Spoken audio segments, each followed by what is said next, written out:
We are the Borg. Lower your shields and surrender your ships. We will add your biological and technological distinctiveness to our own. Your culture will adapt to service us. Resistance is futile. Greetings, Earthlings, and welcome back to the Star Trek Hit or Miss podcast. This week, we are once again back looking at those dastardly cyborgs, the Borg, and I am joined by another first-time guest to the podcast, because I never do this on my own, a friend of mine who I've guested on his Red Dwarf review podcast, Everybody's Dead, Dave. Do check that out if you haven't, but I will let him introduce himself. Yeah, hi. Thank you for having me on. I'm Phil Hawkins, and yeah, I'm looking forward to talking about Enterprise.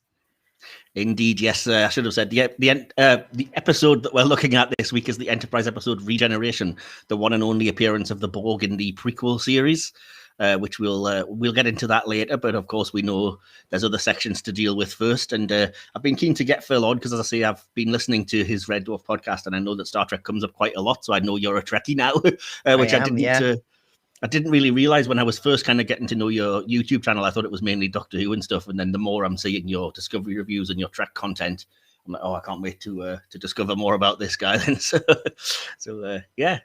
what it is, and I'll start off with the very first section, and that is the section that I just call Hailing Frequencies Open. Hailing frequencies open, sir. And that basically just entails a kind of getting to know you, where I ask you a few questions that you don't know about in advance, and hopefully it doesn't seem too much like an interrogation, but it's just basically my way of getting to know like what brought everyone to Star Trek and what things about the franchise they like. So the first question I have to ask you is, can you remember what the first episode was you ever saw that made you think, oh, I'm definitely going to want to watch this show, and when it was you saw it? I can't, but I would have been quite young, I think. I would have been some point in the 90s. I would have been like maybe around 6 or so, maybe 7, and it would have been seeing the BBC 2 6:30 p.m. slot, which had all the sci-fi type shows on. It had a Star Trek, it had Buffy the Vampire Slayer, it had I remember it had Sliders in my day. Sliders, yes, I remember Sliders, yes, all of those. And I was a regular viewer of just that slot.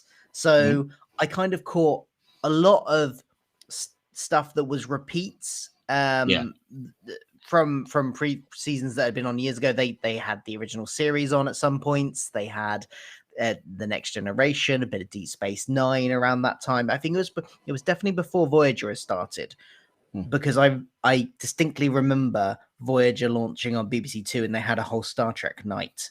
I remember that night as well, and yeah, the culmination of that night was the Voyager pilot. That's so weird. Yeah, and so Voyager, when that launched on BBC Two, that very first episode, Caretaker, that was the time I started watching it definitely making sure I watched it week to week. And so Voyager was the first series of Star Trek I watched every episode of, because I've been there from the beginning, watched it all the way through. Whereas all of the other ones from before that, the original series, TNG, and Deep Space Nine, I'd been just catching like random episodes here and there, and really liked it, but I didn't have any sort of cohesive like through line of watching it in order or anything until much later.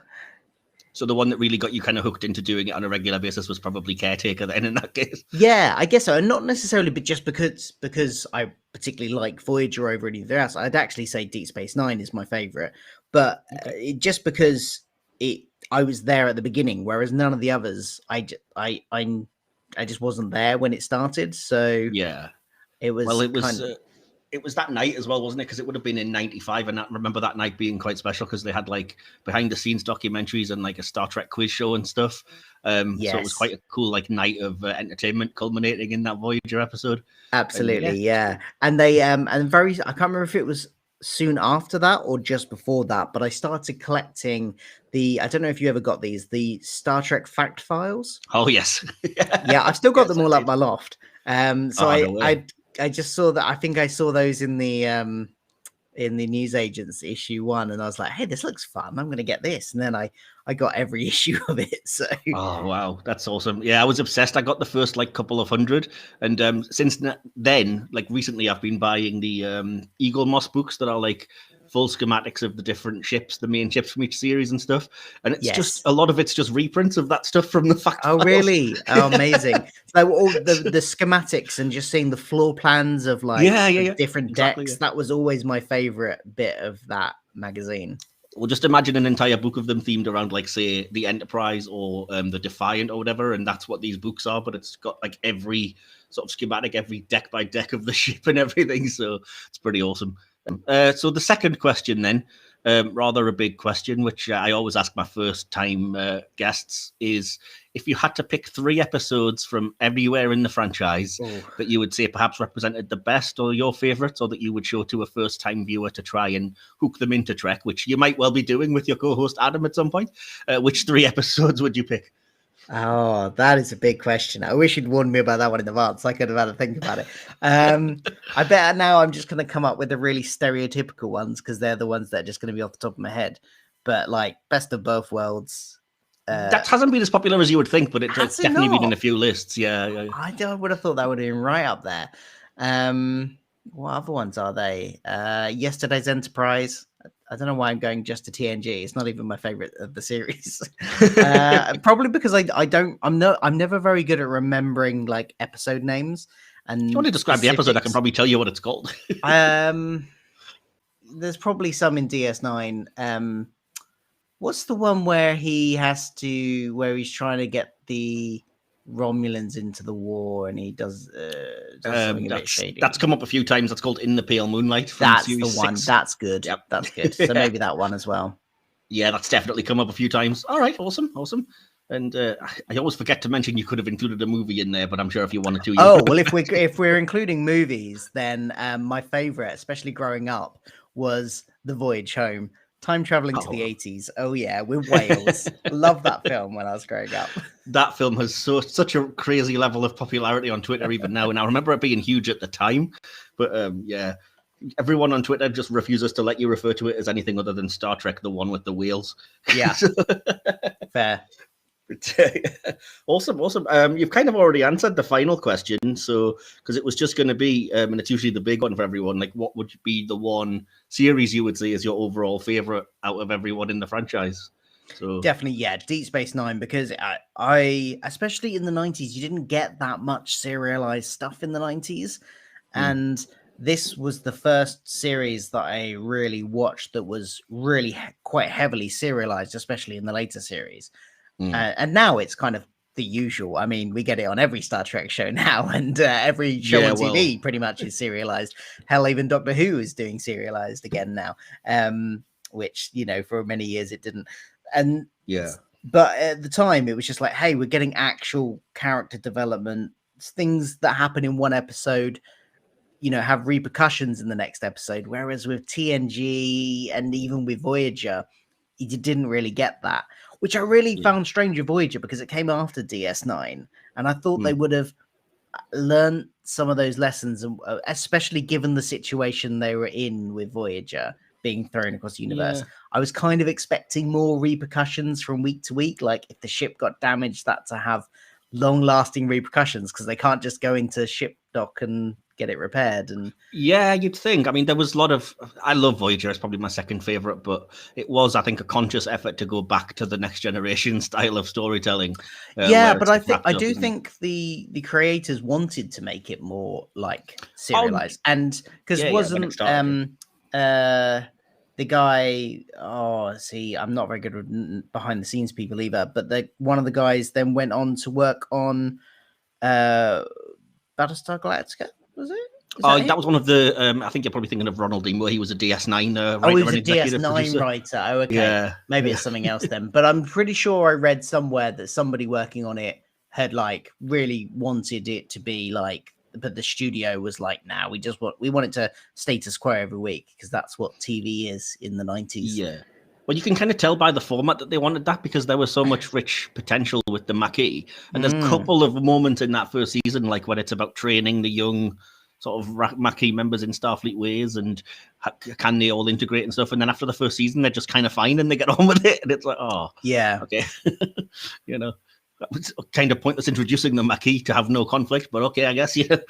Yeah, and they did go back to things having repercussions with Enterprise, especially the later seasons. So I think, yeah, that's the thing, because Enterprise started out being very story of the week. That by the time they hit the third season, I think that's when TV's got to that point where it's like, okay, a season is now going to be one story, split into like 26 bits or whatever in this case. So yeah.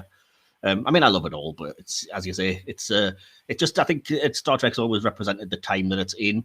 And as I say, if you're watching like Discovery and Picard and stuff now, there's no real standalone episodes. They are, this season is this story, and you have to watch it start to finish or you're going to be a bit lost.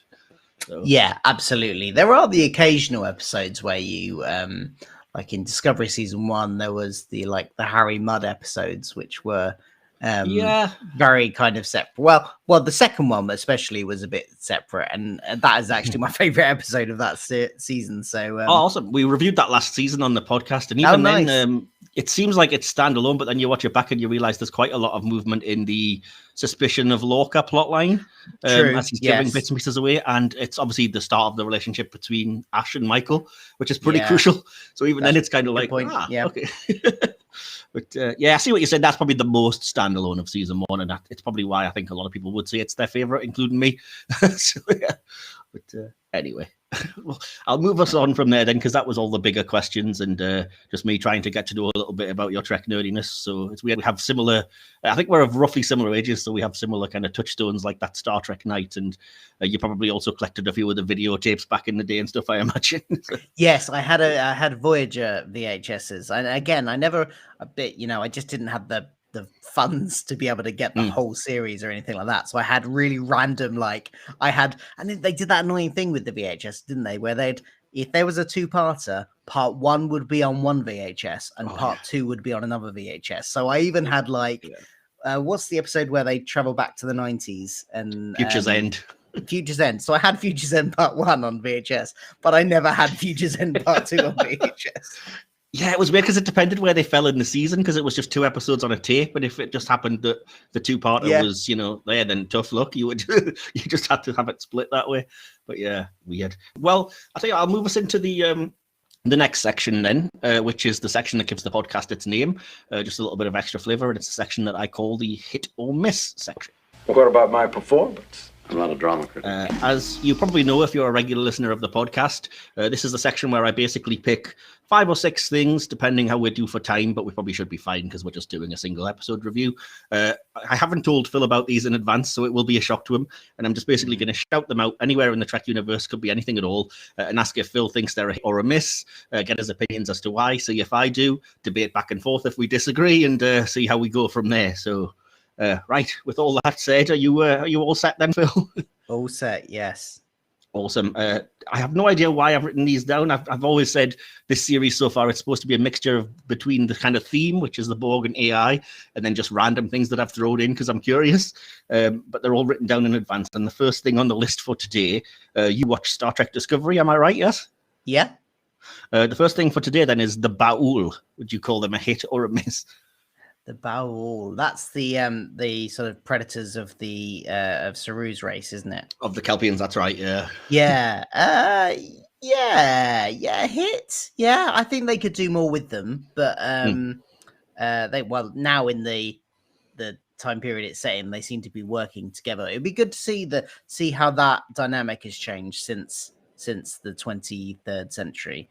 Because there was one great line about that, and I really wish that I'm with you. I wish they'd explore that more, because Saru gets a line about, I'm now serving on the council with the Baul and I'm supposed to trust them, and there's still all those age-old prejudices, and I'm like, that's rich storytelling. Don't just give me a line. Exactly. And now they and I kind of, because I kind of assumed that Saru would be acting as a kind of ambassador role this season. Before this season started, I assumed he would be sort of going between his home planet and the Federation, and we'd see him occasionally, but no, he's back on the ship. But I do hope they go back there for an episode and have to deal with that, and that kind of how the dynamic has changed there. And yeah, I think the design of them was great. They looked good. So I wish we'd seen them a bit better personally, because it's such a crazy outlandish design, and I think they ramped that too far because they were like, because they're like these black gooey things with claws, let's never show them fully in light and just have them in shadow and stuff. And I'm like, if you're confident enough in the effect, which looks pretty decent, why just show them? It's fine. Yeah, they were trying to ramp up that sort of horror vibe with them, weren't they, a bit? Awesome. Well, yeah, I agree with you. I think they're a hit because, like you say, they're such a crazy, unusual design. And for story reasons, I was not expecting the point of that story to be what it was. And spoiler alert, ultimately have it revealed that they were the prey to the Kelpians that then turned the tables, but got a bit too carried away, you know. So it was a fascinating exploration of that kind of dynamic. And also, they just have really cool design ships and stuff as well. Yep. Yeah. Awesome.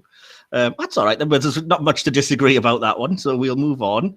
The second thing on the list for today is something else from Discovery, and it is the 3189 redesign of the Constitution class ship.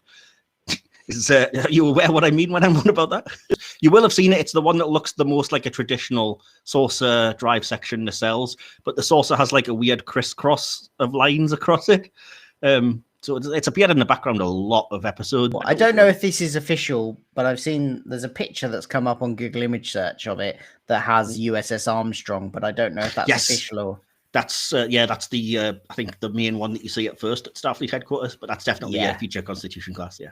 Yeah, okay. So that kind of looks like it's taken a bit of design cue from Discovery with the multiple sort of rings. Yeah, it's weird. It's got like a weird pie crust lattice across the saucer section. Yeah, it seems like yeah. I don't mind it. I don't hate it. I don't think I've seen it in. I mean, like I haven't noticed it while I was watching, so it's hard to say because I haven't seen it in action. But this picture looks all right. I'm not. There seems like a lot of wasted space. Well, that's every future ship has a bit of that going on, doesn't it? Yeah. But other than that, I think it's fine. Yeah, that's fair enough. We need really better shots of these future ships because now that Eagle Moss have all of the CG assets and we've got models and stuff, it would be nice to see them more in the show instead of just always seeing Voyager and Booker's ship. Oh, sorry, Discovery and Booker's ship, and occasionally, yes, the Voyager J.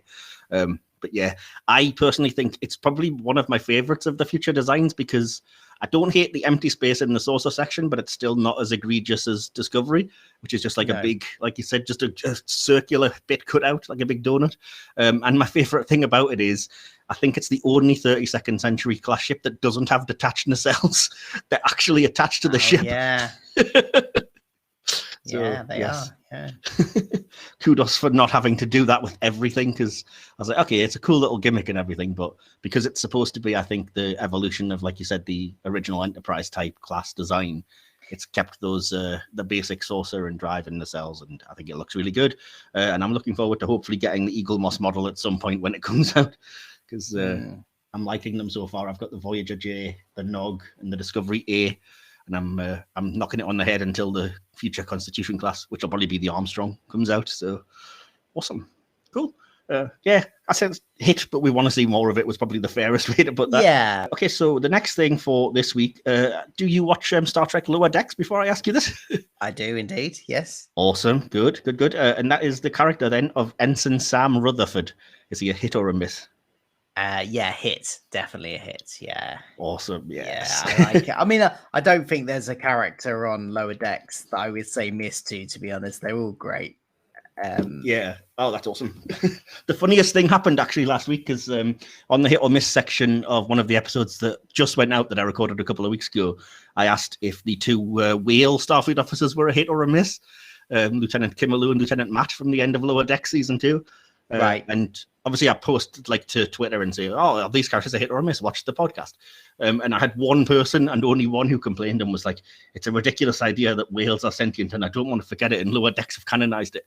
And then Mike McMahon, the actual creator, exec producer, Mike McMahon from Lower Decks, has commented on my thread, you sound like you need to relax and splash around a little bit. Nice. That is brilliant.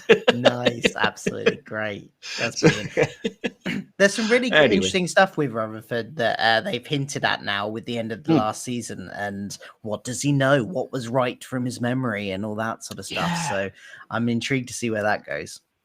Definitely, and I think that actor's brilliant, Eugene Cordero, because it wasn't until people brought it up that I realized I'd seen him in The Good Place a few times, and he was in Loki recently-ish as well, the Disney Plus show.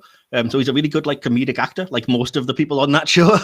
Yeah. But, I just love the fact that he's so he's got that kind of sweet innocence and dorkiness, but he's also got the engineer kind of, I want to build this scale model of Deep Space Nine or the interior of the Cerritos or whatever. And he's just got such passion and enthusiasm for everything, like everything, especially anything technical. He's like, yes, I want to go do this. Yes. Yeah, exactly. And it's just really well played because, like you say, he never seems grumpy or miserable unless the implant thing is malfunctioning. But that gives you some good comedy as well. I was initially a bit skeptical about the fact that he had like the weird, what is it, Vulcan implant that's in his side of his brain, because I was like, oh, that seems a bit. But then when you realize it's kind of just played for jokes and not to overthink it, and then like you said, they're actually using it for plot ideas of like, is there something that he knows about? Is it somehow showing you future visions? Is there recordings on there? And I was like, okay, if you're going to do something with it, I'm definitely going to give the benefit of the doubt for that then. So I'll carry on to the next thing. And the next thing on the list is something that I had some thoughts about just this week, actually, but coincidentally, I had it written down for the section, and that is holographic communications. Very general. Would you say hit or a miss? Oh, well, that depends on which century you're talking about. Yes. Because I don't think it was one of the things that when Discovery first started, like a lot of people, I think it jarred me the wrong way. A lot of the stuff in that first episode where they just were like, it doesn't match up, like the Klingons and the holographic stuff and the look of it did put me off on a wrong footing on the show a little bit. And for as far as I'm concerned, Discovery has just constantly gotten better since that point. So season, I mean, this happens a lot with most Star Trek shows, to be honest. Season 1, on a lot of them isn't very good, and then it gets better. They kind of get into the swing of things. So I didn't like it in Discovery, and I don't like it in that century. But I do like the idea of it, and like in Discovery now, when they're in the whatever they're in 32nd or whatever they are in now, absolutely they should be having holographic communication. And I liked it when they introduced it in Deep Space Nine as well towards the end. Yeah, there. I didn't love the fact that was one episode, and it was obviously because they just wanted. Because it was the Cisco and Eddington face-off, and they just wanted to not have to have them talk via a view screen. So it was so transparent, like let these actors act off one another, kind of thing, you know. But, but it felt like a natural development to the technology at the time, which up until that point hadn't had that kind of technology. Although now we found out they had it 100 years earlier. But hey, they did, but in fairness, they did at least. I mean, it's as subtle as a sledgehammer, but they at least did have that bit in season 2 when they say the holographic communications aren't really working that well, and they shorted out the Enterprise systems, and then you get Pike like, rip out the holograms. We're never using them again. We're just going to use view screens. I was like, all right, fair enough. Absolutely.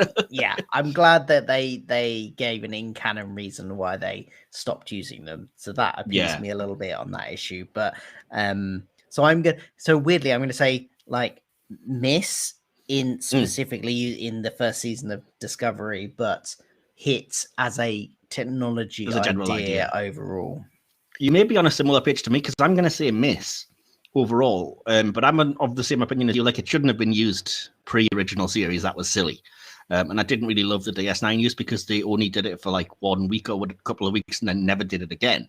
But that's, not that it was bad at the time, but, commit to it is what I'm saying. But the thing that bugged me that I noticed this week more than anything when I was watching Discovery is that, yes, you're right. It makes absolute sense in the 32nd century to have that kind of communications, but they're still doing that stupid thing where it flickers every 2 minutes. Like, it's not quite like fully there. And I'm like, it's been like 1,000 years. I'm sure they would have mastered a way to make smooth holograms.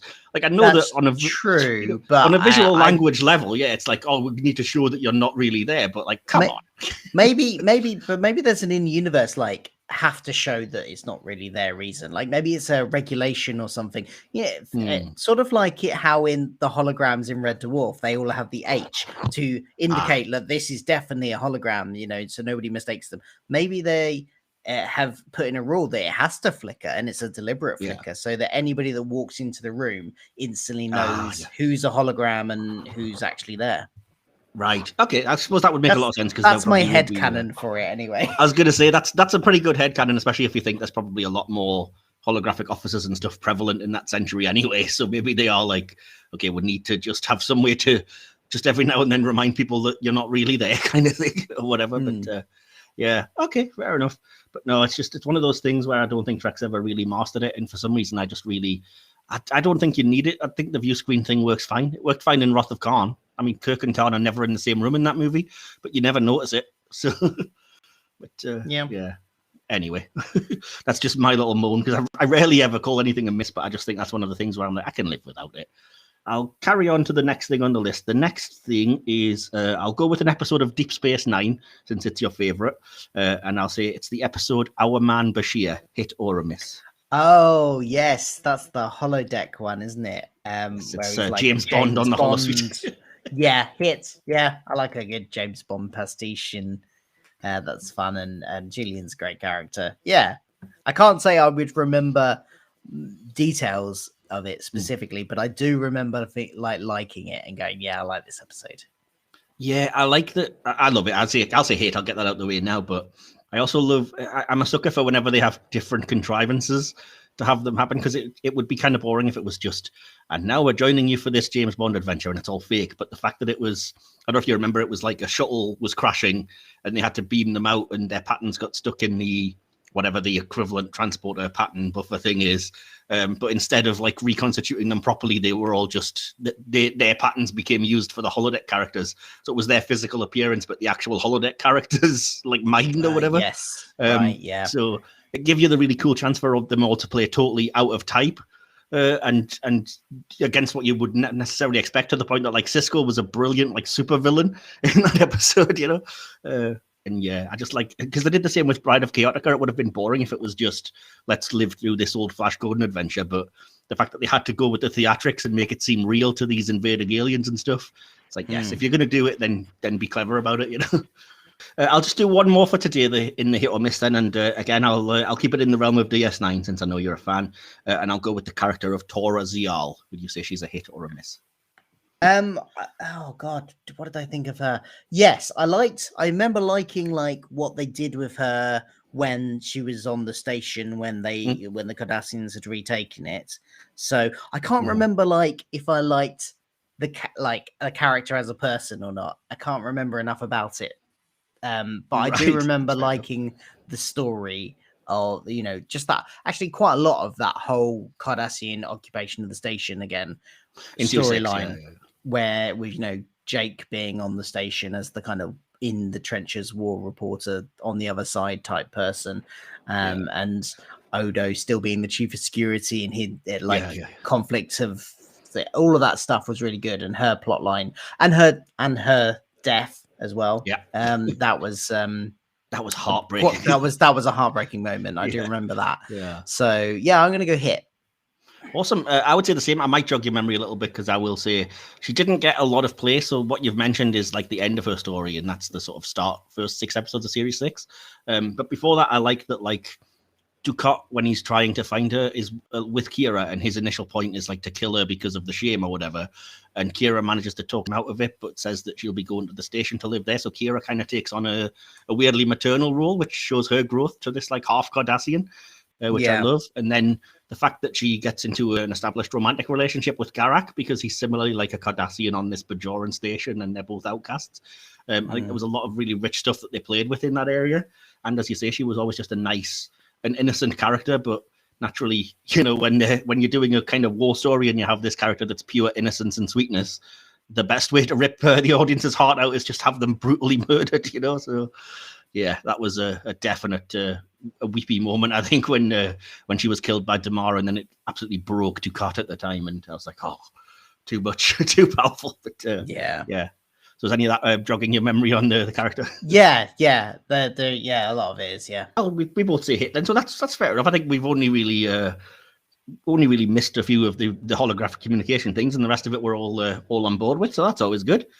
Right, so what I will do then, I will move us to the next section, which is going to be the review of the episode that we came here for, the Enterprise episode Regeneration. And I will begin analysis of that episode. Analysis. What I've been doing basically is I'm going to start out with a few fast facts about the episode, just random bits and pieces behind the scenes, because sometimes it's a little bit interesting. This episode is a special case because I don't know if anybody's been noticing the picture that's on your screen that's in my little chat bubble here. But this episode guest stars an actress named Bonita Friederici, who happens to be the wife of Phlox actor John Billingsley. Yeah, she's a great actress. She was also on Chuck and a load of other things, but they do an audio commentary on the episode on this Enterprise Series 2 Blu-ray, and it's great because it's just a kind of couple that have been married for a long time ripping the pee out of each other the entire kind of 45 minutes. He talks about how she used to complain that he was pronouncing her name wrong until he started calling her Bonita Fried and Greasy because it was the closest he could get and stuff, and then talking about how they referred to her, because obviously, spoiler alert, she gets assimilated in the course of the episode, but they said they referred to her as like the baby Borg on set because she was the shortest person ever to be assimilated because she's like 5'3". She's supposed to be intimidating. Was she one of the researchers at the beginning? Yes, she's the only female Arctic researcher at the start. Yeah. But you do see her in full Borg makeup, which is she what's looked on familiar, this. So I'm sure I must have seen something with her in at some point. She's one of those it's her actresses where you'll have seen her in a load of like films and TV shows and character roles, but she's never really the lead. But if you like pulled up her IMDb, I guarantee there'd be at least 3 or 4 things that you'd say, oh yeah, I watched that. So I probably know her from there, you know. But I just found it a weird coincidence that, well, not coincidence, but a weird thing that she was she's John Billingsley's wife and she got to appear on Enterprise in at least one episode. She did kind of say that she was really nervous about auditioning, which she did have to do. She said there was no nepotism or whatever. And she said she went into audition and was really nervous, and the show's producers were kind of a little bit offish with her because they might have been like, well, we don't want to show any favoritism or whatever. So she thought she'd really tanked the audition, and she didn't. She actually got the part. So, very weird seeing her all borged up in that one scene at the end, though. Yeah. Oh, she was a teacher in Buffy the Vampire Slayer. Oh, well, there you go. Yeah, there you go. So it's probably where I mostly recognize her from. Yeah, so there's not really a lot else to say about this episode. Obviously, there was some trepidation when it was mentioned that the Borg were coming onto the show, and I think a lot of the behind-the-scenes production staff and things were like, oh, no, it's not going to make sense, and what are we going to do? It's the Borg. But, it remains to be seen what we think of the episode, but I think it worked out. They said it kind of worked out better than they'd expected, and a lot of them said that they appreciated the predestination paradox thing that they did by the end of the episode, so which we'll get to, I'm sure. But yeah, they said it was weird because it worked really well as a sequel to First Contact, almost better than as a prequel to Next Gen, I guess. And one of the inspirations for the episode, I should have said, because it's kind of very prevalent, especially in the first 10 or 20 minutes, is the movie The Thing, or The Thing from Another World, about aliens in the Arctic and uncovering these things. And so I thought it was quite obvious that's what they were doing, was a riff on that at the start, but still cool nonetheless. So fair enough. So what I'll go into the kind of scene by scene of the episode then. So obviously, as I said, it starts with introducing us to the Arctic Circle, as we're doing the kind of The Thing homage. And we see the Arctic One. It's kind of a spaceship, I guess, but apparently the design is based on a snowmobile, which once you know that, you can't unsee it, unfortunately. So the ship goes by and they uncover a Borg drone in the ice. And obviously you get the zoom in and some ominous music, and they're already starting this kind of horror type tension. And I like it. I think it's kind of one of those things that rewards fans because it hinges completely on your knowledge of the Borg. Otherwise, this intro makes no sense that it's just dramatically like, this is a reveal, credits. So what did you think? Did you think that was effective or no?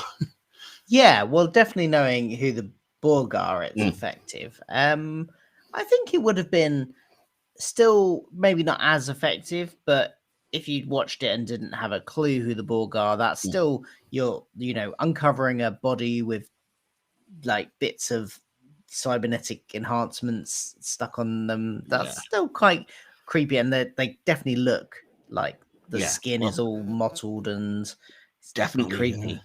It's like Trip says, isn't it? Oh, a friendly looking chap or whatever, handsome or something like that. But yeah, they don't look great, which is why it's weird later on when some of these dumb Arctic researchers are like, they might not be hostile, let's just examine them. And I'm like, how stupid are you? You are the typical horror movie type people where you're screaming at the screen, just die, you deserve it for being so dumb, But yeah.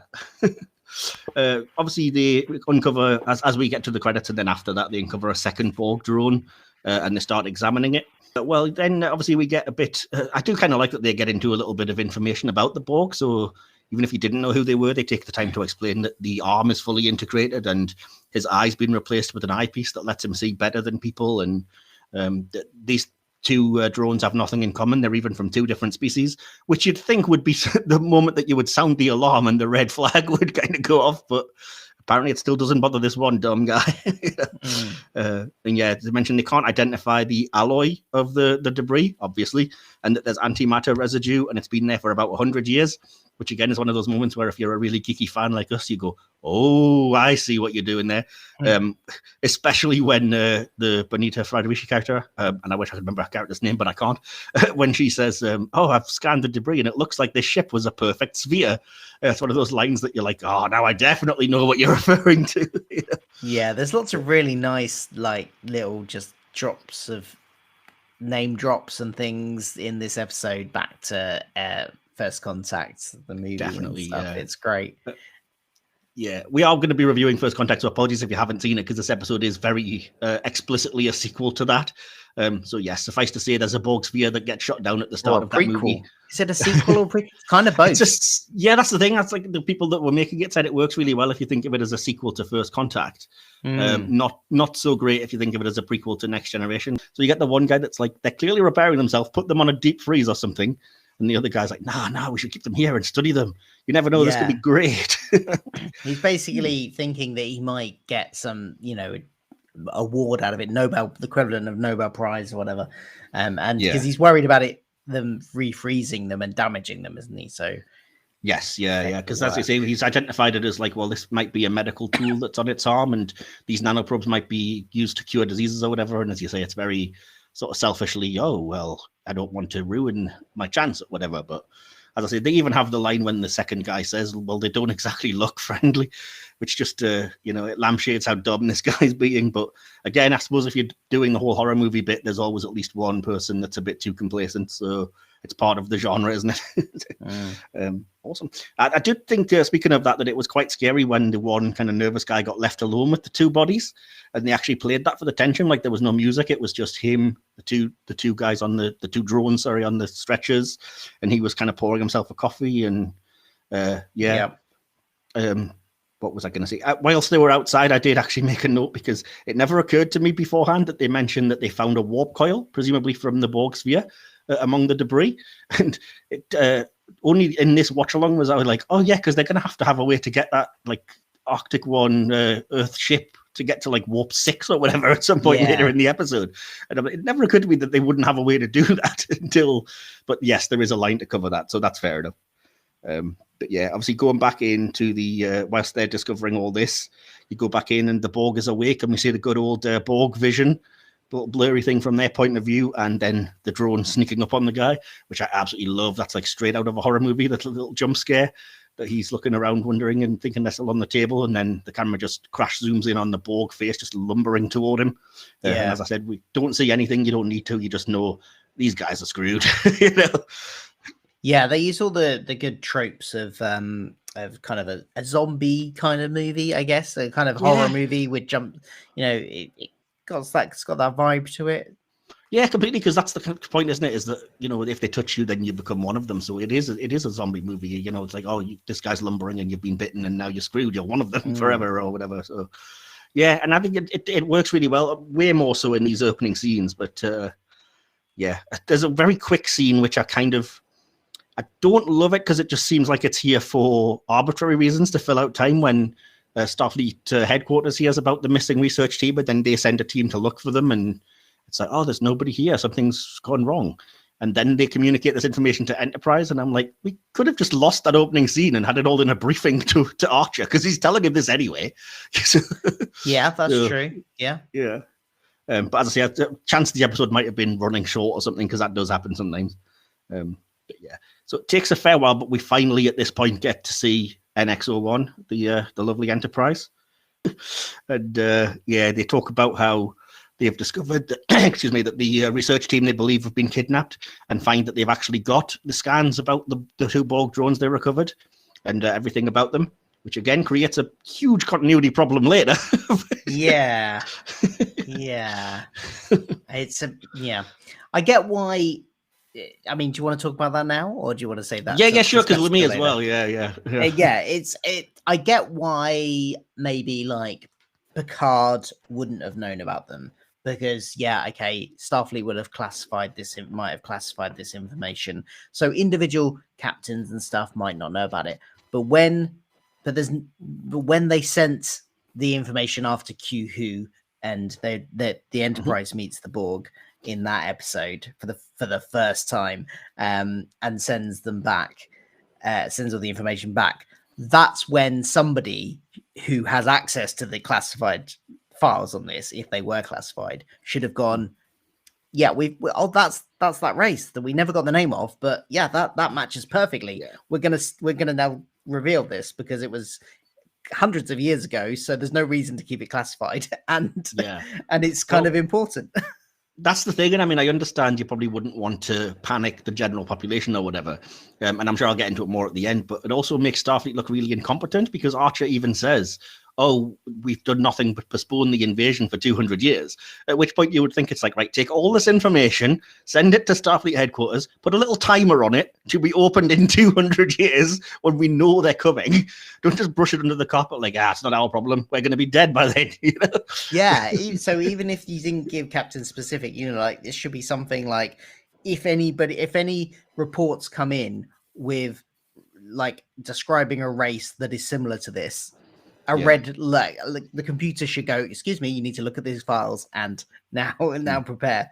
Well, I mean, they do it with the Omega Directive in Voyager. Just do something like that, where if one of your ships scans anything that looks remotely like Borg technology, which you have a scan of, then all the systems shut down and only the captain or whoever's in command is like, now you get to know about this huge threat we're about to face, Yeah. Anyway, but that's a nerdy deep dive, and it's one of the things I think that was always going to be inherently a problem when you're dealing with a prequel. And Enterprise was terrible for it in their first couple of years because they encounter Ferengi as well, who conveniently don't name themselves because they're not supposed to have encountered them yet.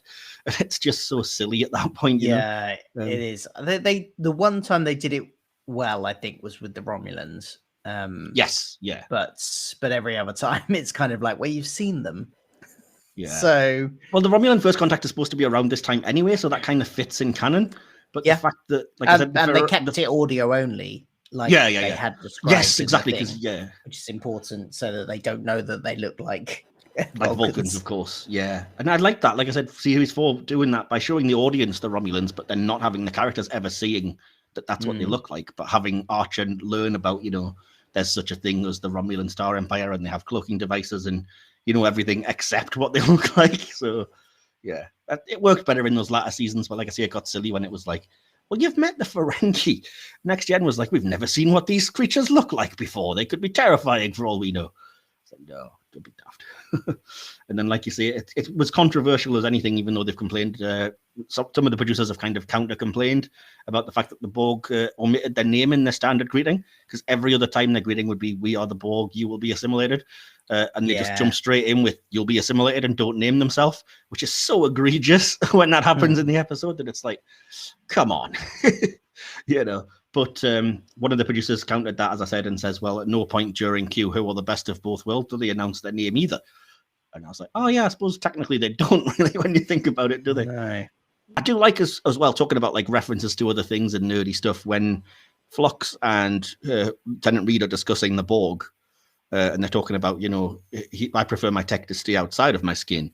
And then the Doctor gets into like, well, if you had a synthetic heart, would that be a problem if you needed that replacing? And there was this species called the Binars that were quite fantastic and replaced their frontal lobes with technology, and it was quite amazing. And I was like, Binars, I recognize them.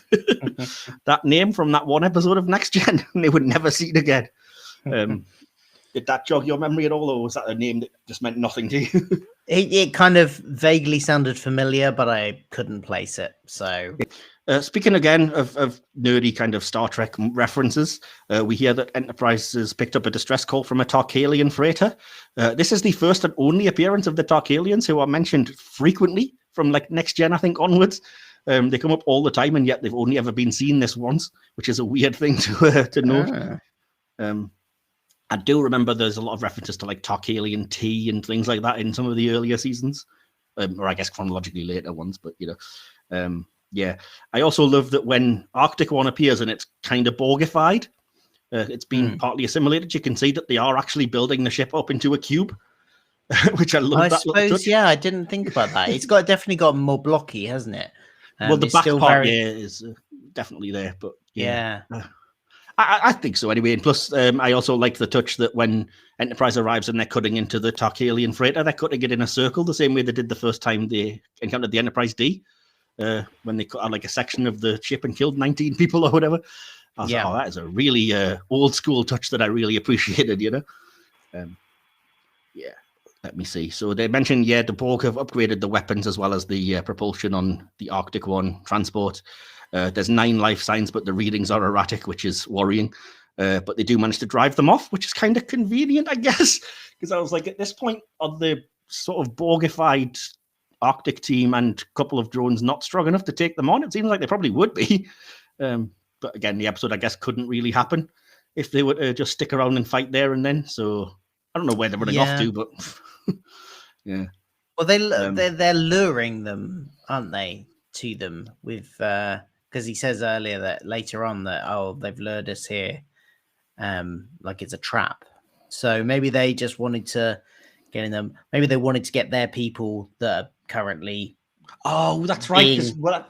You've just, that makes sense because they've obviously at this point already assimilated the Tarkalians. And they haven't fully turned yet. So they're waiting for them to turn and sabotage the inside of the ship. But as you say, they know if they did off, then Enterprise will rescue the Tarkalians, and that'll be a sly way to get them on board Enterprise and sabotage that. That makes sense now. I'm glad you mentioned that because that quantifies that a lot better than just like, why are they running away? I don't get it. But okay, fair enough. I don't get, that's the one thing, talking about like kind of logical issues and stuff.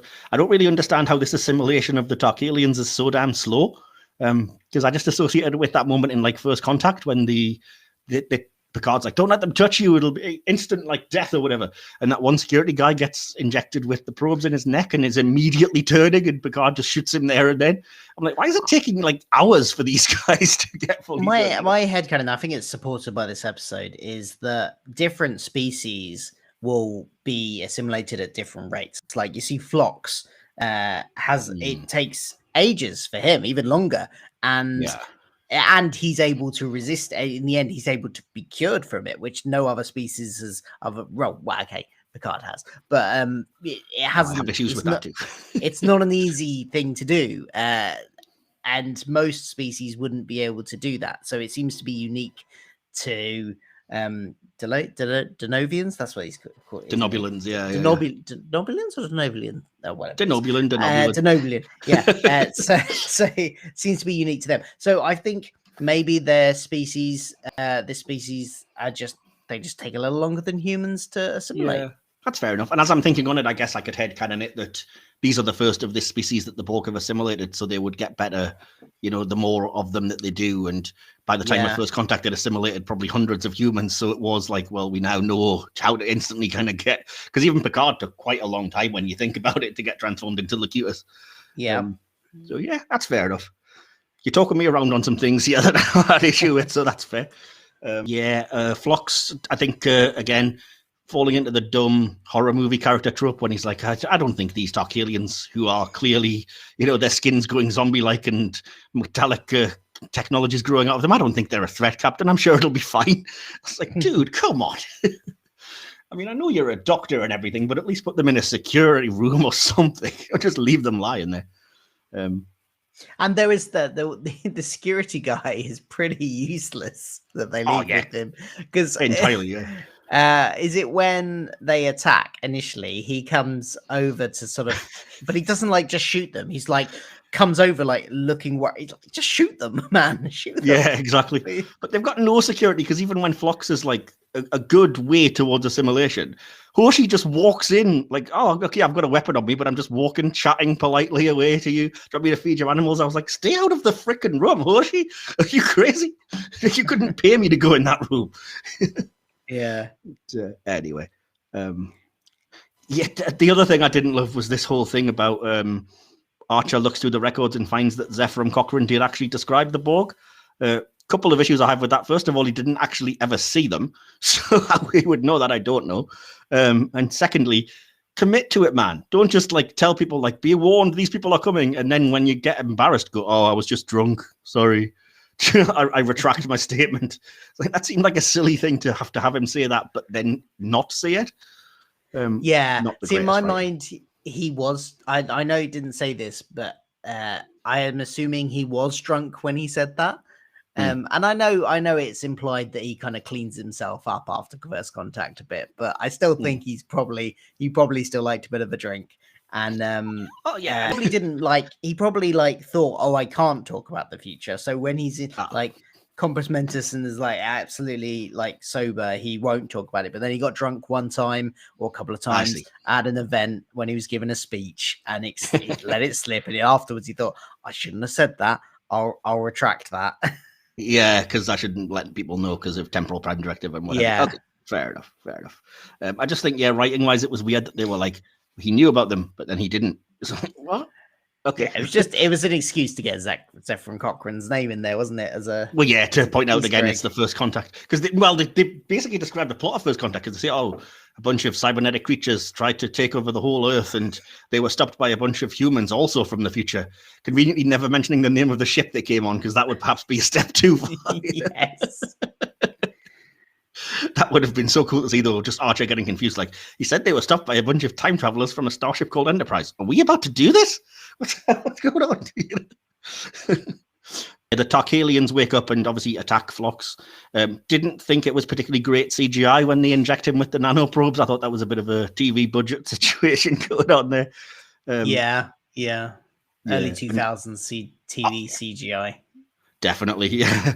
And I got really confused just how exactly kind of connection to the collective works here, because Phlox explicitly hears them quite a few times, but doesn't seem fully kind of assimilated in the way that we see of like Picard and Tuvok or whatever else, when it's like, well, now you're gone, you're fully... So I was like, because maybe it's me, but I've never been comfortable with never having an explanation of like the collective consciousness. I always thought it was one particular device that once it connects to you, it attaches your brain on some level. Maybe even it's like a psychic thing, and then that's it. You're gone. You're fully connected.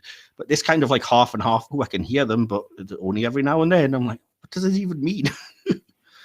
I kind of just viewed it as him gradual transition into the Borg. So he's sort of starting to hear it like he was a Borg. It worked narratively, I think.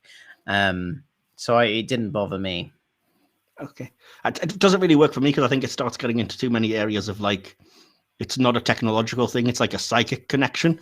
When he said it's like a psychic connection, that did make me think, oh, is it though? I thought it was just like they connected on a frequency and stuff. So I just assumed that had started to connect, but wasn't fully connected. Yeah, because it introduces a weird other element to them as a species when it's like, okay, you're turning these people into sort of cyborgs, half man and half machine, but then you're also psychically linking them. It's like it's a hat on a hat at that point, really, isn't it? But yeah. Anyway, I do think. Oh yeah, sorry. Just one last thing. This is such a nerdy deep dive, but I really did get kind of excited here in Phlox go, it's crucial that you don't let them touch you, because I was like, first contact. It's such a common line of dialogue, but it's just always, it so sticks in my brain of Picard, like, regroup on Dex 15, don't let them touch you. I was like, that's got to have been deliberate, hasn't it, really? I thought the slightly assimilated kind of Borgified Tarkalians were actually really creepy. I don't know if it's the combination of like Borg and makeup, but it was, they were quite freaky, though.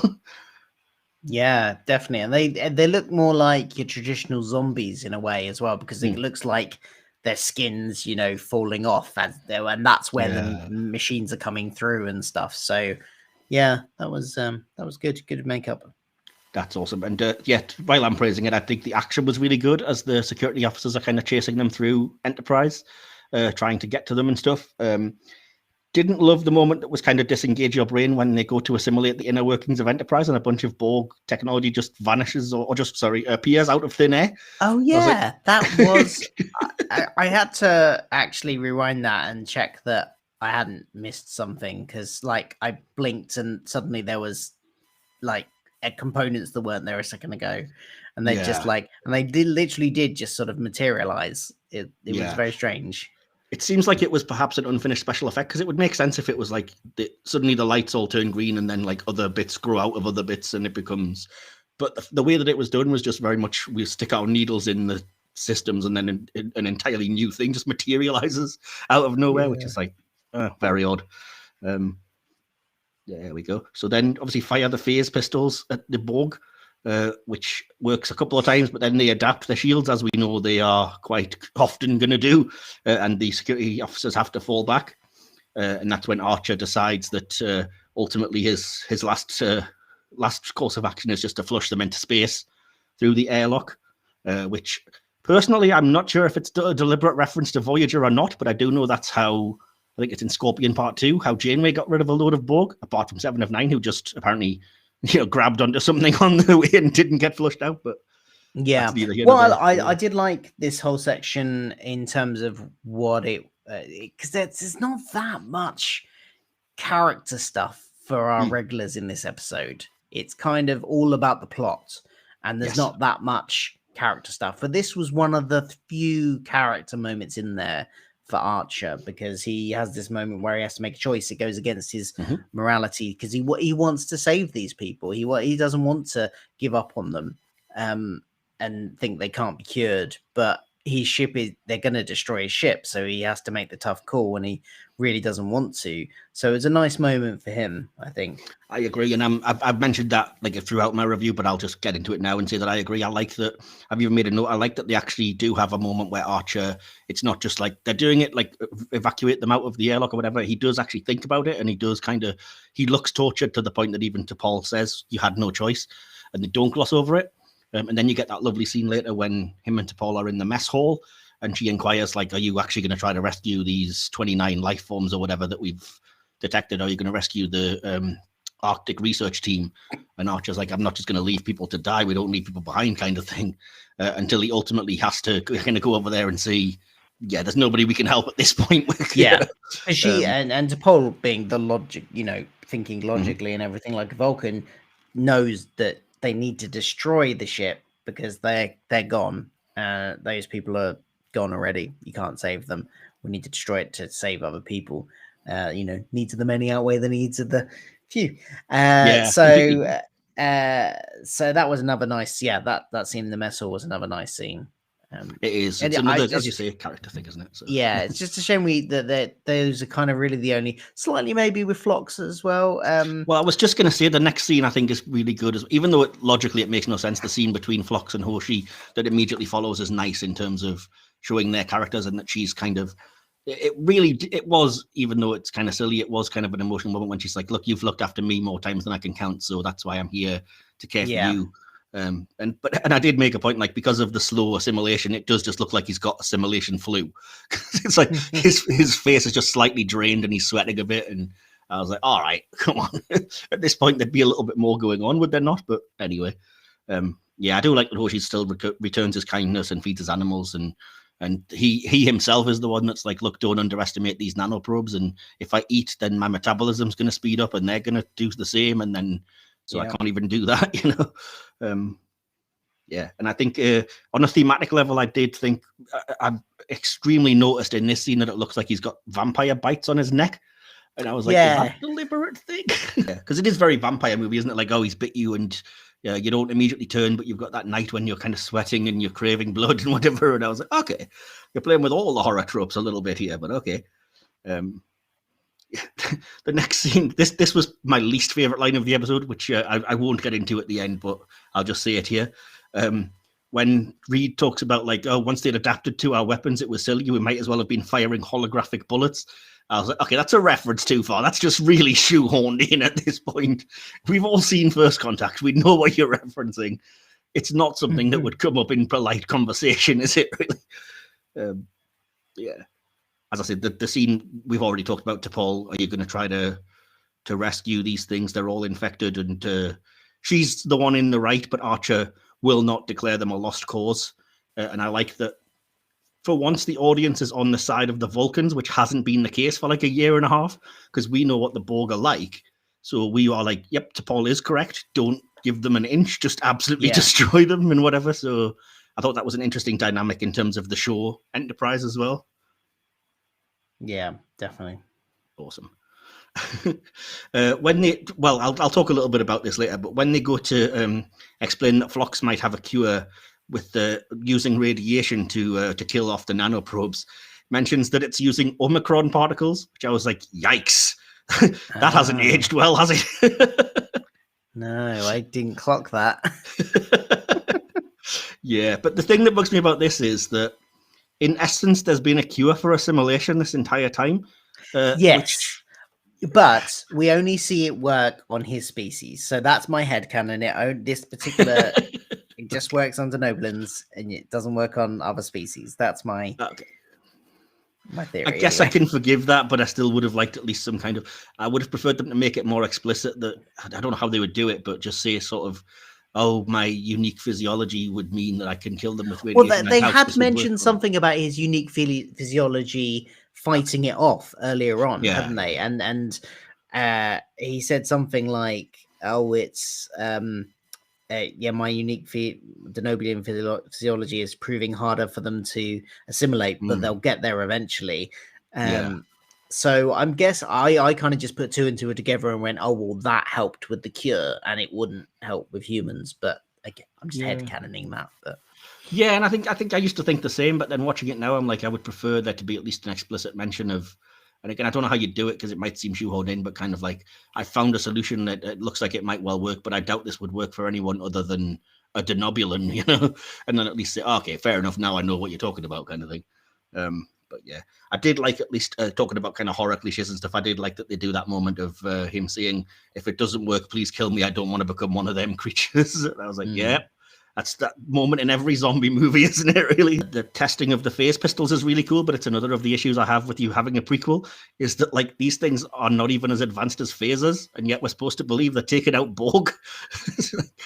Yeah. Which I guess, they might not have adapted to them, but they're still Borg from, like, a century or two ahead of this technology. You know, then, having said that, if, you know, Tommy gun bullets worked in First Contact, maybe it's a similar thing. It's so primitive that they can't adapt to it easily, or not just Tommy gun bullets, holographic Tommy gun bullets, but with the safeties off. Yes, exactly. Yeah. Awesome. I think it's really cool when they go onto Arctic 1 and it's been totally assimilated, and you get that cool Borg ship look and the glowing green bits and everything, and it's like, oh, this is fantastic. It's really cool. But then, like I said, they're healing us audio only, which is very convenient to start with, and then starting with just, you will be assimilated, resistance is futile, no, we are the Borg, because we can't know if that's what they're called yet. So, but yeah, I do think throughout here, I will make a quick mention here, I think the music works really well. It's for building tension. There's a few moments of like shaky camera and stuff as weaponry hits and things, and as we're running through and we're kind of keeping up the pace, that I think works really well and hopefully stops you from kind of stopping and thinking too much about these things. The other thing, again, this is going to sound really nitpicky, and again, I've said it a lot of times, but they beam over to Arctic 1, which has now been simulated. This is the point where they beam over, and they don't have any issue using the transporter, which they've spent, like, again, a year and a half saying, like, oh, you wouldn't find me going through that thing. And now they're just casually using it because they've got no choice. Yeah. It's very story convenient. And it's the same guy. It's Reed, who in the pilot was like, you won't find me scrambling my molecules. And here he's like, no, I'll just jump on it. Fair enough. Got over it now. Yeah. As I say, I got a bit ahead of myself, but this is where they arrive on what looks like basically a Borg ship. And they're doing that cool thing of they ignore them because they're regenerating and just getting on with their stuff. And they're not really a threat just yet. Yeah, lots of echoes of Q-Who and some of those Voyager episodes as well here, when they're just sort of walking through the corridors and things. And definitely, I truly found it quite disturbing. Like I said, when you see the Bonita Friedrichi character and she's fully assimilated walking down there, not just because we've not really seen a Borg that short before, but just because she looks because we'd seen her as a human before, recognizably, that seeing her fully kind of assimilated like that, I was like, that is chilling. I don't know why. It's just really like, ooh. They point out these things aren't human anymore, and then they start swarming because the Enterprise crew keep firing at them and stuff. And they're boarding Enterprise. This was kind of where I wasn't really able to make notes because it's quite kinetic and it's just all kind of action. But you do get the Borg like tackling Reed and Archer killing it by just pulling one of the wires out. Yeah. That did strike me as kind of like, well, has it been that easy the whole time? We just pull the wires out. They've done that before, in fairness. If you go back and watch, in like Next Gen and Voyager. I assume that particular Borg then manages to, the nanobots will repair that pretty quickly, I'm imagining. For whatever reason, they refer to it as being deactivated, as if that's like some kind of on-off switch. Yeah, it's a bit of a flaw there, isn't it, in design of the Borg? You'd think they would hide their important wiring inside the casing of their stuff. Even a species as advanced as the Borg still just basically has an on-off socket. Yeah. I'd love to think that there's like an IT department on a Borg cube with just a huge plug. The ship's not working. Turn it off and on again. Obviously, we see the Enterprise is getting really hammered at this point. There's the whole plating's completely gone because obviously we don't have shields, and they start cutting into the hole in that circular pattern again. But then it seems that, and again, I don't know when this happened because it was all quite frantic, but they find out that the Archer and Reed planted charges on the ship. And they blow them up, and I was like, was this ever addressed as being the plan? Because I don't remember them mentioning this. It's just like they beam back aboard and go, now blow up the charges we left. And I was like, when was that? Well, I saw them plant the charges. I saw them plant it, but I didn't hear them discuss it beforehand. Ah, fair enough. I mean, I guess you've got to come up with a way to defeat the Borg, so that's fair enough.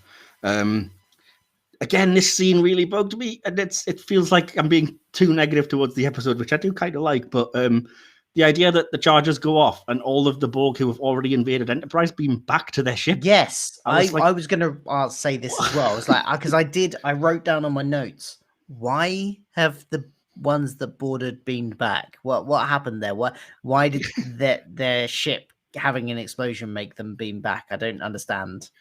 Yeah, because to my logic, surely the fact that they know they've lost their ship would make them more likely to kind of dig their heels into Enterprise and assimilate. And they want to take over that. Yeah. It's a bit of a strange. Yeah, again, I suppose you could headcanon it as like they wondered what was going on and beam back to try and repair it. But even then, you'd just think that's still stupid, especially just leave one or two on Enterprise as a kind of a failsafe, I guess, just in case.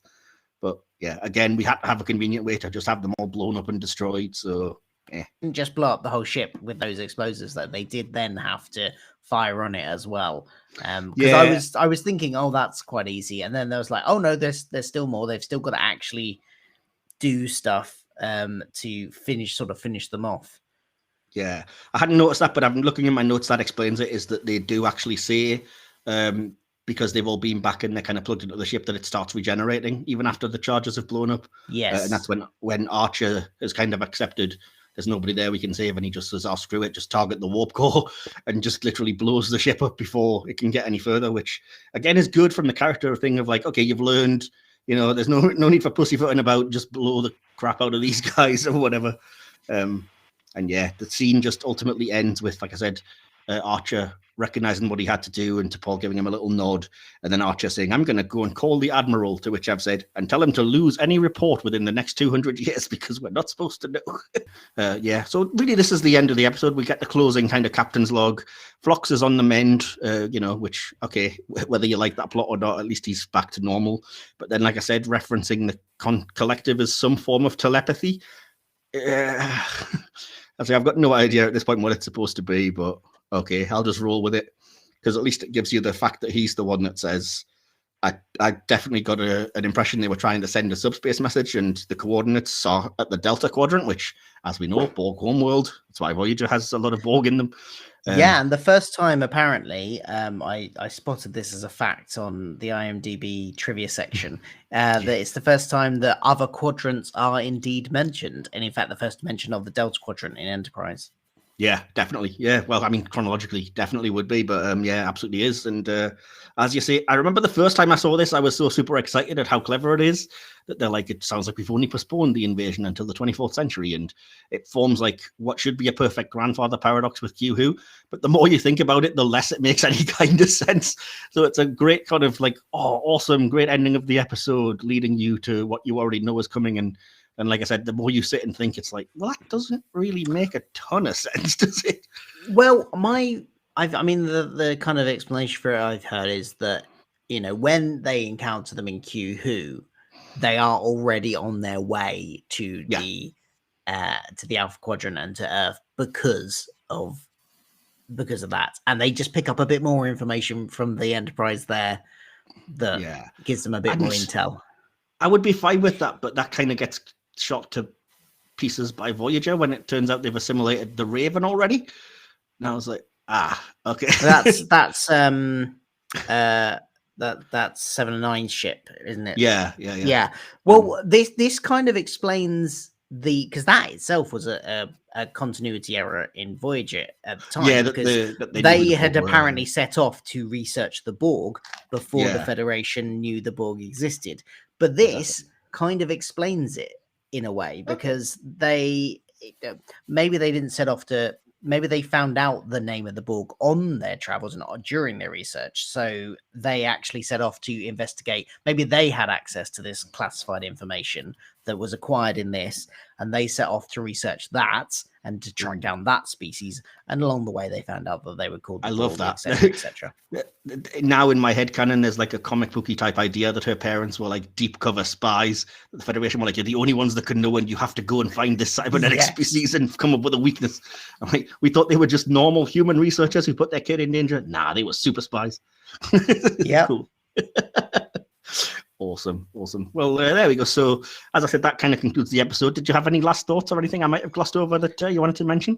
No, I just thought it was it's as an episode, it's a great episode. It has a real great tone and vibe to it. I think it's an exciting episode. The one thing that I briefly mentioned, like, I think there wasn't much for the characters this episode, our regular characters, in terms of character dynamics and growth, but there wasn't none.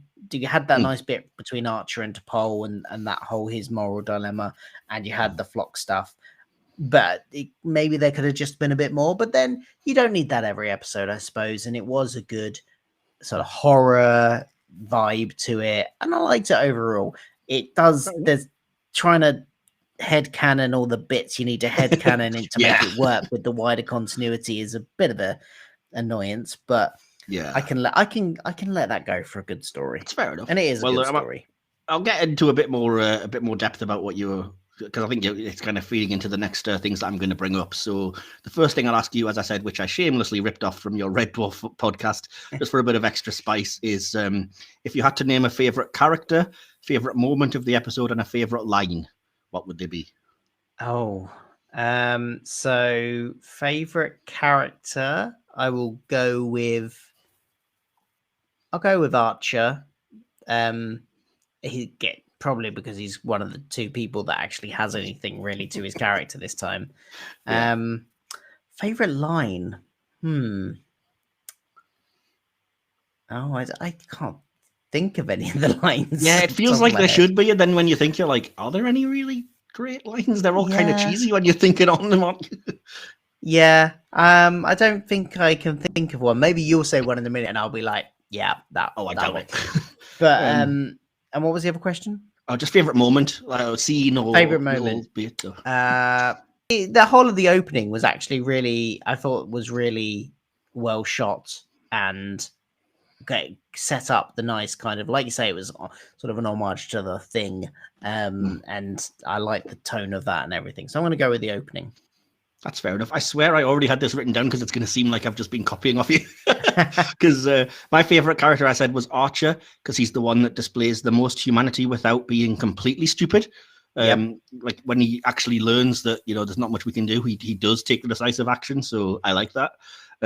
My favorite moment was also the initial horror scenes in the Arctic base that actually play it for that kind of Thing rip-off type thing. Specifically, if I had to choose one, the moment when, like I said, you're not sure where the Borg are, and then one of them just lumbers up on the guy straight at camera, is a really cool moment.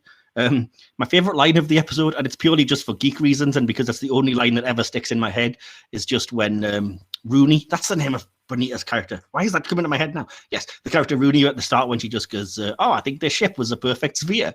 Because I was like, that line means nothing to just a casual viewer, but if you've seen First Contact and you know the Borg, it's like, DiCaprio meme. Yeah. So that would be mine. Awesome. So any other thoughts then? Any lines spring to mind that you wanted to use? No, not particularly. No. I Fair like all the references back to First Contact. So Yeah. all of those are nice.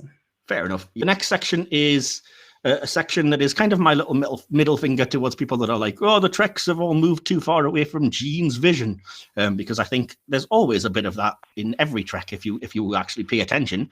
And we've talked about a lot of the things that I've written for this section anyway, but it's a section that I call Gene's vision. What that basically means is if you had to pick out moments that you think represent the kind of the humanist and the kind of moral ideology of Star Trek as envisaged or as believed to be envisaged by Gene Roddenberry, what would you say would be some of the things in this episode that would fit into that? Well, you've got that moral conundrum aspect with Archer's decision, so it's a bit repetitive, but I guess that bit where he's showing that he doesn't want to, and it's contrasted with the sort of Vulcan way of doing it and thinking very emotionless and about it and logically. He wants to try and save the people, which isn't a very honorable thing to do, but then it's the practical situation of like he's forced into having to not. That feels like a very Star Trek dilemma to be put into. Yeah, I said the same thing. Like I said, the fact that that Archer isn't just shoot first, ask questions later, but like I mentioned in my kind of summary thing there, he's also not stupid. So when he learns that it's a hopeless cause, it's not like, no, we must keep trying and be foolish and get everyone assimilated. So yeah, I think a little bit of both there. Anything else spring to mind? No, not particularly. That was the main one, I think. That's fair enough. I said a couple of other things I noted, and I said, even though it's stupid, I do think it's very much that kind of idea that we don't judge by appearances. So even though the Borg clearly look like terrifying, there's a lot of, they might be friendly, you don't know. I guess it's admirable, but it's also dumb. So it's kind of a mixed bag. And the last thing was just, as I said, the moment between Hoshi and Phlox, which is very, you've protected me and you've looked after me, so I'm here to repay the favor. You didn't even have to ask, is a very kind of neat, nice little moment that feeds into that kind of moral high ground, I guess. So, yeah. Right then. So what we'll do then, before I go on to the audience interaction, I will just ask you for your conclusion, if you have one, and your score out of 5 Starfleet deltas. I mean, I did pretty much sum it up a minute ago, I think. So that was the kind of like my summary of it was what I said a second ago. I enjoyed the episode as a story. I think the story was worth those kind of slightly continuity headache moments, I think, because we got a good story out of it, and that's what is the most important thing, I think. And out of deltas, we're doing it out of 5, are we? It's out of 5 deltas. Yeah, but I mean, you can go like 0.5 or 0.25 if you want, or whatever. Okay, I'm going to give it 4 deltas out of 5. Okay, wow, that's high, quite high, higher than I might have thought. But yeah, that's awesome. It's high. It's high. I'm used to judging out of 10, so it's hard to adjust to out of 5. Well, so 8 out of 10. I suppose that is equivalent of an 8. Maybe I'll do. What would be the equivalent of a 7? Okay, maybe let's drop it to 3.5 out of 3.5. Okay, yeah, 3.5. That's fair enough. Awesome. Yeah, I know you guys 3 out of 10 scutters on your Red Dwarf podcast. I was too lazy and didn't want to have to do 10 deltas every time I put the image on screen. Fair enough. Right. Well, I'll just jump into my conclusion. It's bear with it. It's a bit long-winded, but I just have to get the thoughts written down to read back. And I just said it was an episode that induced groans initially as information leaked about it. The Borg, again. How a ship as primitive as a pre-Kirk Enterprise could take them on was a real concern. But the episode does thread that needle surprisingly well by keeping the Borg threat to a tiny number of drones who are damaged and still repairing, while still proving how dangerous that threat could get if Archer and co hadn't acted quickly. Less impressive is the Phlox subplot, which, and I'm sorry to invoke the word, kind of spits in the face of canon and devalues a lot of Borg episodes with audience knowledge that there is some way back for all of the kind of murdered drones and stuff. But again, I guess we touched on an explanation for that. So, okay. Once again, specifics about how assimilation and linking to the collective work are totally changed to fit the story with no real logical consistency for me. Finally, though, it's really clever and impactful that the episode throws the predestination paradox at you, but again, it leaves the Enterprise crew and Starfleet looking criminally stupid and negligent, that they didn't leave any kind of heads up about the oncoming invasion for the future Picard and co. It's a good job Q was there, I guess. To conclude, it's a well-made episode with unfortunate story flaws, but it's an exciting enough watch with a neat horror homage, mostly great performances, cool effects, and a little bit of fan service. Not as bad as initially feared, and one of the less boring installments of Enterprise's first couple of seasons, at least, even if everything is wrapped up a bit too quickly and efficiently for what should be a much greater threat. And I went with 2.5 Starfleet Deltas out of 5, which is good because conveniently it means that the overall score then, putting them together to work out the average, is easy. And that would mean the podcast has decided that Regeneration is 3 out of 5 Starfleet Deltas, which I think is fair. Pretty much middle of the road, slightly higher. So, yeah. Last thing I do is just an audience interaction thing, which I call Subspace Communications. Incoming transmission. And that is just basically, I tweet out before I do all these recordings what were your thoughts on this episode. So I asked, what did you think about the Enterprise episode Regeneration? And I have just a few people's responses to read out. Hopefully it won't take too long. The first one is from @Mangler112. Who says, I liked the first contact connection, but it definitely felt out of place and too much fan service because the ratings were going down for the show. It's why they came up with the Xindi storyline to bring viewers back. Okay, I think there's some speculation and stuff in there, but that's probably fair enough. Alex J. Harmon says, this is one of my favorite episodes. A terrifying edge of your seat ep that really delivered. Still has me buzzing after every rewatch. Okay, cool. @James_Horse King says, if the series had been more critically successful with higher viewers, they wouldn't have felt the need to resort to it. But that said, as an episode with everything else ignored, it's an enjoyable guilty pleasure. I suppose that's probably a fair way to put it, actually. @MattBob84 says, I like that it fed off First Contact. They would not have known that they were Borg, but just some cybernetic alien. The time frame for the sent message was good too, as it tied in well with Q Who. Fair enough. Night Star Fury says, I thought it was pretty terrifying, especially as the Borg were already on their way by the time of Next Gen. That said, I'm not going to get into temporal mechanics or paradoxes regarding the Borg, as I'd likely end up with a headache for my trouble. Yeah. Rich Dog Dad Chicago Gay says, the only discontinuity that bothered me is that Starfleet had recording and evidence, bioscans, pics, etc., but no mention of it anywhere in Next Gen or Voyager. I would have liked if there was no scans or data left behind somehow. Yeah, that's fair enough. @Mark J. Lilly says, any excuse to have a Borg episode with nice wee nods to Zefram Cochrane, which I thought was suitably nostalgic. @WB Morton says, I enjoyed it as a sequel and prequel rolled into one episode. @Madahar Jazz says, the best episode by far. Okay. And John Glasgow says, did not like, not even a little bit.